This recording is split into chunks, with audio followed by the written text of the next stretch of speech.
ล้จะถึงเวลาแล้วนะครับ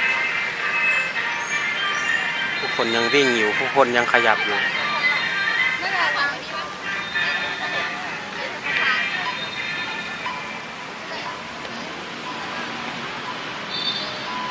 เวลา 18 นาฬิกา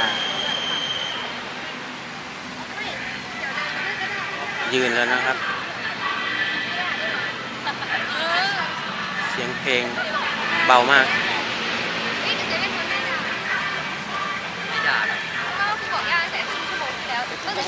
เด็กนักเรียนก็ยังเดิน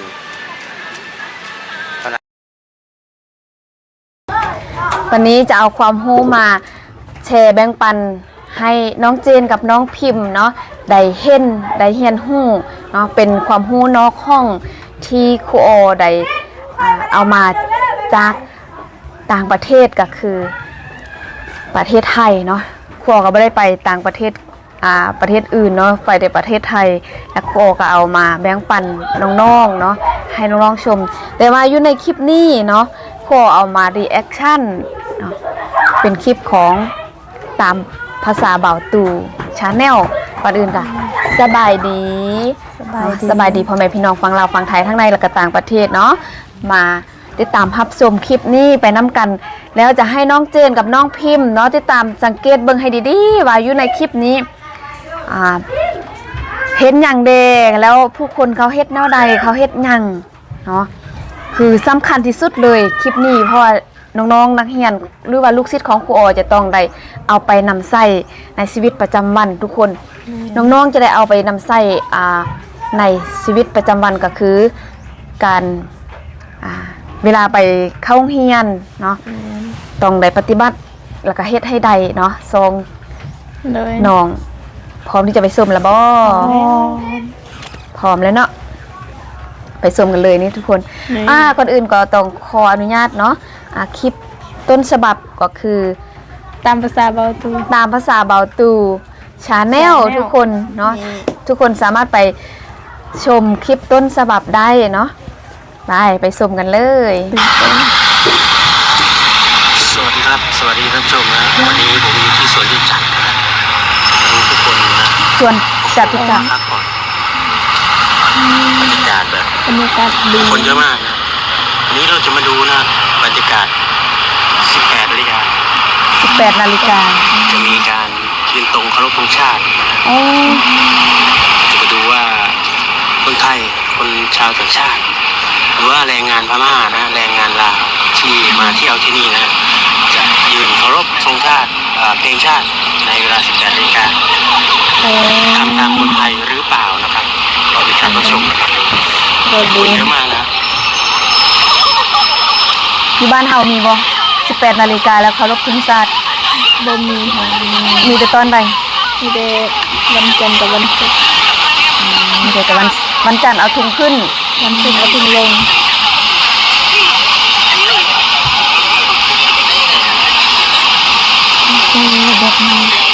ดอกไม้สวยงามสุดดอกทานตะวันหมักบ่อยากได้บ่อยากได้อันนี้เป็นดอกที่มักที่สุดเป็นดอกที่น้องเจนมักที่สุดดอกทานตะวันอยากไปมักที่กันอยากไปเห็นไปถ่ายรูปนี่อยากไปถ่ายรูปผู้คนก็พากันไปถ่ายรูปทุกคนคือถือกล้องหมดเลยเป็นคู่ในกลุ่มว่าคนจะชื่นชอบดอกทานตะวันที่นี่นะจะมีสวนใหญ่แล้วก็สวนเล็กสวนใหญ่จะไกลกว่านี้นะแต่ที่นี่ก็คือจุดศูนย์รวมของคนที่เดินทางไปมาเนาะก็ได้แวะมาถ่ายรูปที่แบบเขาเปิดแบบสาธารณะมีชาวต่างชาติด้วยมีฝรั่งมีคนอินเดียฝรั่งต่างชาติยุโรปอเมริกาทั่วทุกมุมโลกเลยนะมาเที่ยวประเทศไทยคนล่างเลยดอกไม้อยากไป มันยางลิ้นอยู่นี่นะอากาศดี เหมือน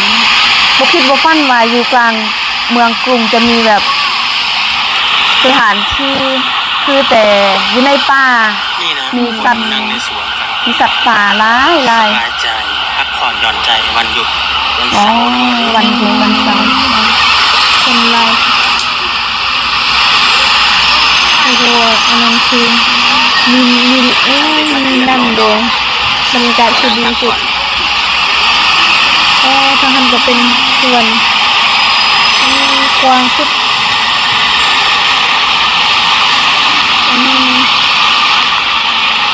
สวยงาม มีแฟนแล้วพาแฟนไปเนาะ อิจฉา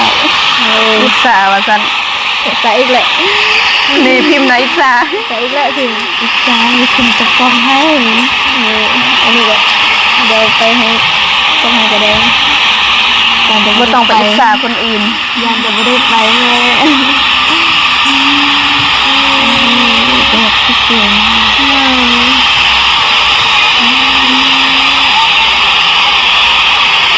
อยากมีโอกาสได้ไปบอนนี้แท้เดิ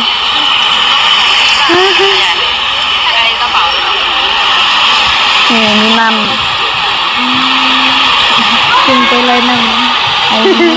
ถ้าได้ไปนี่จะไปเลยดัง เฮ้ยเขาจะให้ลอยอ่ะ เขาบ่ให้ลอยเลยทุกคนคอมเมนต์บอกพิมพ์เด้พิมพ์มาสิไปลอยน้ำช่วยกันห้ามพิมพ์เด้เนาะอันนี้เขาต้องเรียนฮู้อันใดที่ว่าเพิ่นห้ามมันจะมีบอลเพิ่นห้ามบอลนั้นที่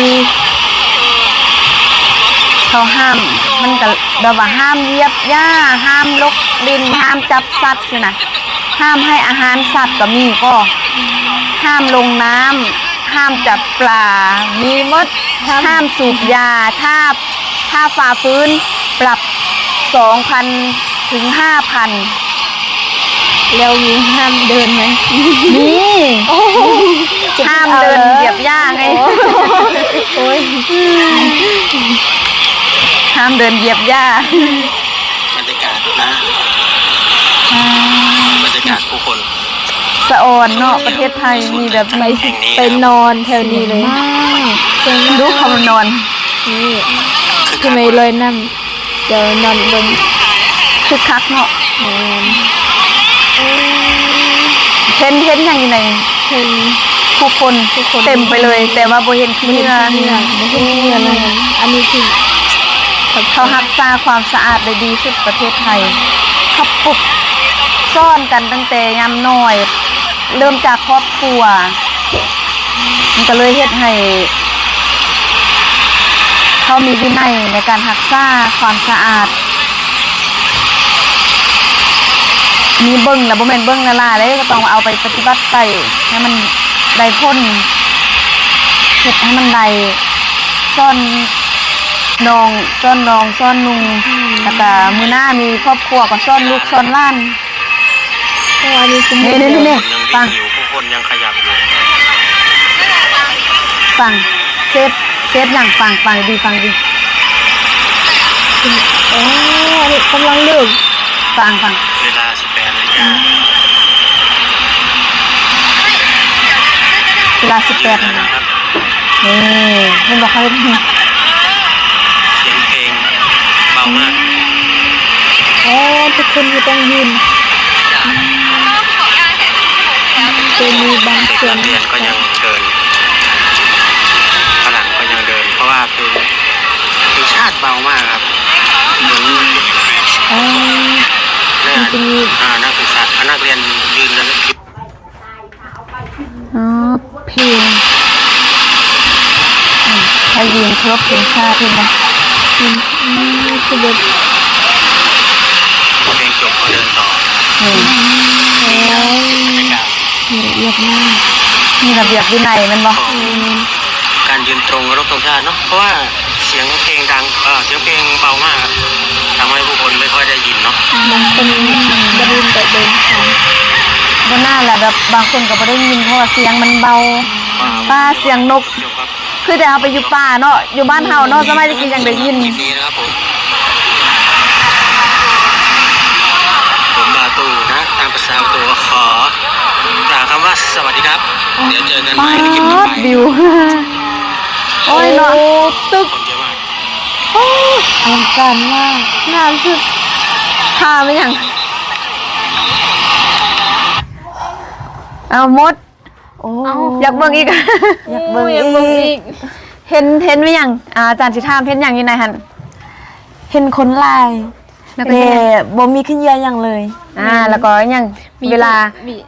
มีผู้คนมากมายแบบแบบเขาแบบมีแบบสถานที่ที่ให้ผู้คนมาเที่ยวแบบ เขาผ่อนย้อนใจ แม่นแบบ อ๋อ เขาปลุกระดมแบบอีหยังงามๆแล้วก็เป็นสวนสาธารณะเนอะแล้วก็ทุกคนแบบอยู่ไสก็สามารถแบบมาเที่ยวได้โดยที่บ่เสียเงินเลยแหละ โอ้อันนี้คือเป็นข้อดีเนาะ แม่น ของ ก็คือ ทุกคน ประทับใจ ที่ได้ไปในจุดนั้นได้ไปเที่ยวแล้วก็ได้ไปพักผ่อนย้อนใจเวลาวันพัก แล้วสิ่งที่สำคัญคืออย่างอาจารย์ตอนอาจารย์ให้เจนกับพิมพ์ฟังบอกให้ฟังค่ะนะ สิ่งที่สำคัญก็คือ เวลาเขาเปิดทุ่งศาสตร์แล้วทุกคนต้อง เปิดทุงศาสตร์บ่แม่น เปิดเพลงศาสตร์แล้ว แม่น ทุกคนต้องยืนหมด แม่น แต่มันจะมีบางส่วนทุกคนอาจคนต่างประเทศเขาอาจจะบ่ได้ยินหรืออาจจะบ่ฮู้ก็ได้เข้าก็ บ่ เลย เข้าใจ ย่างข้ามแต่สำหรับคนไทยเขายืนหมด แม่น แบบรู้สึกแบบประทับใจแฮงเขามีระเบียบวินัยแบบ อันนี้เราควรจะไปปฏิบัตินำใส่เพราะว่าคือเราจะบ่ได้เป็นแบบนั้นทุกมื้อเนาะแต่คนไทยเขาเฮ็ดได้นี่ถือว่าชื่นชมเนาะว่าเขาเฮ็ดได้แต่ว่าอยู่บ้านเฮายังบ่ได้เฮ็ดแบบนั้นเนาะบ่เฮ็ดหยังบ่ได้แล้วก็แม้แต่ตอนเช้าสังเกตเบิ่งเวลาเคารพธงตอนเช้าฮ้องเพลงศาสตร์หั่นน่ะสำคัญที่สุดคือเวลาฮ้องเพลงศาสตร์นั่นแหละอาจารย์เป็นอาจารย์เนาะเคยเป็นนักเรียนมาก่อน แม่น แล้วเวลาห้องเพลงศาสตร์บางคนก็ห้องบางคนก็บ่ห้อง แล้วบางคนก็ยังล้มกันหั่นนะเวลาเคารพธงศาสตร์นี่แหละสิ่งสำคัญอยากให้เจนกับพิมพ์ได้เห็นแล้วก็ไปบอกไปซ่อนน้องๆไปบอกโตอเนาะเฮาได้เห็นให้ได้เรียนรู้แล้วก็เฮาก็แบ่งปันความรู้ให้ผู้อื่นเนาะบ่ต้องคิดที่ความรู้ โดย รู้จักแบ่งปันเนาะแล้วก็คือ อันนี้น่าสำคัญที่สุดเลยเวลาเคารพธงชาติก็ต้องยืนเคารพแต่เท แม่น เห็นบ่ถ้าเข้านาเฮ็ดทุกมื้อเฮานี่มีแต่วันจันทร์กับวันศุกร์แม่น่ะ แม่น เอาทุงขึ้นแล้วก็เอาทุงลง วันจันทร์เอาทุงขึ้น วันศุกร์เอาทุงลงซื่อๆบางคนนี้ยังบ่ไปเนาะคืออันนี้ตามสังเกตแต่ก็บ่ได้เมารวมนักเรียนหมดทุกคนดอกก็ยังมีส่วนน้อยเนาะที่ว่าแบบถือเบาหั่นน่ะถือเบาเกี่ยวกับการฮ้องเพลงชาติการเคารพทุงชาติเพราะว่าเพลงชาตินี้มันแสดงให้ฮู้ว่าเฮาเป็นคนลาวแล้วเวลายืนเคารพทุงชาติเนาะต้องเคารพแท้ๆเนาะเพลงชาติบางคนยังฮ้องบ่ถึกแม่น่ะ แม่น แม่น อันนี้แหละอยากให้ซ่อนเนาะอยากให้เฮียนฮู้เนาะแล้วก็เอาไปซ่อนน้องๆในอนาคตหรือว่าทุกมื้อนี้ก็ซ่อนน้องๆรุ่นน้องๆเขามา1ม2หั่นนะไปซ่อนเขาให้เขาเป็นให้เขาฮ้องได้บางน้องนี่โอ้ฟังแล้วบางคนนี้บ่ฮ้องเลย แม่น เวลาเคารพธงชาตินี้ โดยเฉพาะเป็นม1ม2เนาะเขายังเฮ็ดบ่ได้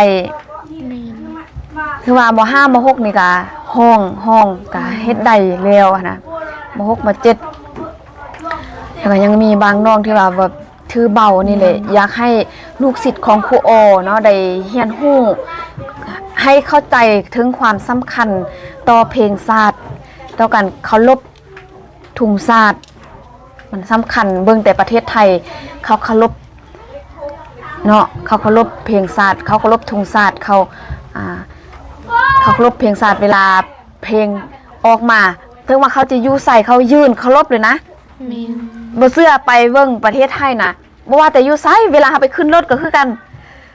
เวลาเฮาไปขึ้นรถหรือว่าเฮาไปตลาดไปหยังสถานที่ต่างๆนะถ้าว่าเพลงชาติออกนี่มันเขายืนเคารพจนเพลงหมดแล้วเขาจึงย่าง คนไทยนี่เขาเฮ็ดแท้ได้เขาเฮ็ดแท้ทำจริงคนไทยนะมีระเบียบวินัยแล้วก็ เขาซ่อนกันนี่โอ้เขาเฮ็ดได้อยากให้เฮาเนาะอันใดที่ว่าดีก็อยากให้เฮาเบิ่งแล้วก็อันใดที่ว่าเฮาใส่ได้ก็แบบเอามาปรับใส่เพราะว่า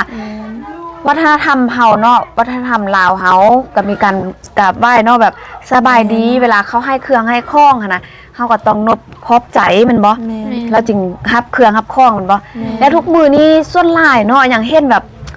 เวลาคนอื่นมาให้เครื่องให้ข้องมอบเครื่องมอบข้องอ่ะจับไปแล้วก็จับไปเลยหั่นน่ะบ่มีการขอบใจแล้วก็คือแบบยังแสดงแบบ คือแต่ว่าบ่ได้รับการสอนเนาะบ่ได้เรียนรู้หั่นน่ะแต่ที่จริงนะครูอาจารย์เพิ่นก็สอนแต่อันนี้ก็บ่ได้โทษเนาะนักเรียนบางน้องลูกหลานเนาะหลายๆคนก็บางเทื่อพ่อแม่ก็บ่อาจจะยังบ่สอนทั่วถึงนะก็อยากฝากถึงผู้ปกครองเนาะส่วนหลายก็สิ่งสำคัญกับผู้ปกครองนี่แหละควรแบบสอนเนาะหลักๆก็ผู้ปกครองเนาะลองมาก็เป็นครูอาจารย์เนาะมาเรียนอยู่โรงเรียนนำครูอาจารย์แล้วเรียนแล้วเขาก็ต้องปฏิบัติให้มันได้เนาะเขาก็แบ่งปันต่อสอนน้องๆคนที่ว่ายังบ่ได้เรียนบ่ได้ฮู้เนาะให้เขาปฏิบัติให้เขาเรียนนำคือเวลากินขนมมีหยังต่างๆเนาะคือมักเห็นกินแล้วก็ทิ่มเห็นน่ะกินแล้วก็ทิ่มเลยทิ่มทิ่มไส้อันนี้แหละสำคัญเห็นบ่ประเทศไทยเขาสะอาดทั้งที่ผู้คนน่ะปากไล่ๆแม่น่ะย่างทั้งคนย่างและทั้งรถแม่น่ะคนกาไล่รถกาไล่แต่เบิ่งบ่มีขี้เหงื่อเลยแม้แต่ใบไม้ก็ยังบ่มีแม่น่ะ บ่มี จะว่าขี้เหงื่อทงขนมเป็นหยังอันนี้แหละอาจารย์เว้าทุกมื้อจนบางเทื่อจนเมื่อยอาจารย์ก็ต้องได้เว้าเพราะว่าเป็นหน้าที่แล้วก็คิดว่าหน้าที่เดก็อยากให้เป็นระเบียบวินัยอยากให้รักษาความสะอาดเฮาอาจจะเฮ็ดบ่ได้เฮาเว้าเดี๋ยวนี้อาจจะบ่ได้ทันใจนะแล้วเฮาค่อยเป็นค่อยไปค่อยปรับค่อยเป็นค่อยไปแล้วก็ค่อยดีขึ้น ค่อยไปแต่ละก้าว แม่นเนาะถ้าเฮาบ่เริ่มตั้งแต่มื้อนี้เฮาก็จะต่อไปกว่าแม่นเฮาก็เนาะพิมพ์เข้าใจ อันนี้ก็เข้าใจ โอเคเนาะแล้วสำหรับคลิปนี้ให้น้องเจนกับน้องพิมพ์ได้เรียนรู้เนาะสิ่งใหม่ๆได้เห็นสิ่งใหม่ๆเนาะทุกคนสิ่งที่ว่าแปลกหูแปลกตาสำหรับน้องเจนกับน้องพิมพ์ก็ว่าได้เลยคือแบบขนาดอยู่ส่วนก็ยังเวลาเพลงศาสตร์เปิดออกมาได้ยินเพลงศาสตร์ผู้คนก็ยืนเคารพหั่นนะเคยเห็นอยู่ไสบ่เคยเห็นบ่อยู่ลาวเฮาเคยเห็นบ่ บ่เคย เคยเห็นอยู่ไส บ่เคย มีแต่ว่าวันจันทร์เพราะว่าเฮาต้องรวมแถวมันจริงได้เฮ็ดแม่น่ะจริงได้เคารพแล้วเวลาที่ว่าแบบไปนั่นไปนี่เราอยู่บ้านเฮาก็บ่สิมันบ่มีโทรโข่งแล้วก็บ่ได้เปิดคือประเทศไทยเนาะเฮาก็บ่ได้มีเปิดแบบนั้นเพลงศาสตร์แต่เฮาก็บ่ได้เฮ็ดแบบนั้นแต่ว่าขอให้เฮาเฮ็ดได้มื้อวันจันทร์กับมื้อวันศุกร์ก็ดีใจสุดๆแล้วเนาะแม่น นี่แหละสิ่งที่ครูอาจารย์เพิ่นอยากถ่ายทอดความรู้ให้น้องๆหรือว่าให้นักเรียนให้ลูกศิษย์ของตัวเองครูอาจารย์เขาบ่ได้คิดที่ความรู้เขามีซ้ำใดคือสำหรับอาจารย์นี้มีซ้ำใดเนาะสำหรับครูโอมีซ้ำใดอยากให้ซ้ำนั้นเลยนักเรียนลูกศิษย์ของครูอันนี้จะเก่งกว่าครูโอกับบ่ย่านเนาะแห้งดีเนาะแห้งเป็นการดีเนาะสำหรับคลิปนี้เนาะทุกคนฝากกดติดตามเรื่องอาจารย์ มีอย่างหนึ่งเรื่องอย่าง อันเรื่องคอมเมนต์หั่น คอมเมนต์มีอย่าง เหมือนอันเฮา อ๋อ เวลาเขาถ่ายคลิปอย่างนี้นี่มัน มี คนมาคอมเมนต์เลย อ๋อมีคนมาคอมเมนต์ ให้กำลังใจแบบแนะนำสิบอกเรื่องต่างๆ แม่น ให้ ใจแห้ง แม่น ดีใจ แม่นดี อ๋อ ใจ ดีใจที่ เขามาให้ความรู้คอมเมนต์ให้ความรู้ แม่น เนาะ แม่น อ๋อ สิ่งที่ดีก็มาเว้าสิ่งที่ดีก็แบบ แม่น แบบ มาบอก ชื่นช แบ่งปัน เป็กำลังใจ ขอแบ่งปันความรู้ให้น้องพิมพ์กับน้องเจนอ๋อ แล้วก็มาให้กำลังใจ เฮาทั้ง3คน ทั้งสามคน เลย อ๋อเนาะขอบ ดี ข ใจ อบคุณ หลาย ใดดีใจขอบ ขอบ คุ คุณ ณ เด้ ค่ะ อขอบใจหลายๆถ้าภาษาลาวเขาก็ว่าขอบใจเนาะทุกคน อ่าภาษาไทยกับขอบคุณค่ะขอบคุณนะคะ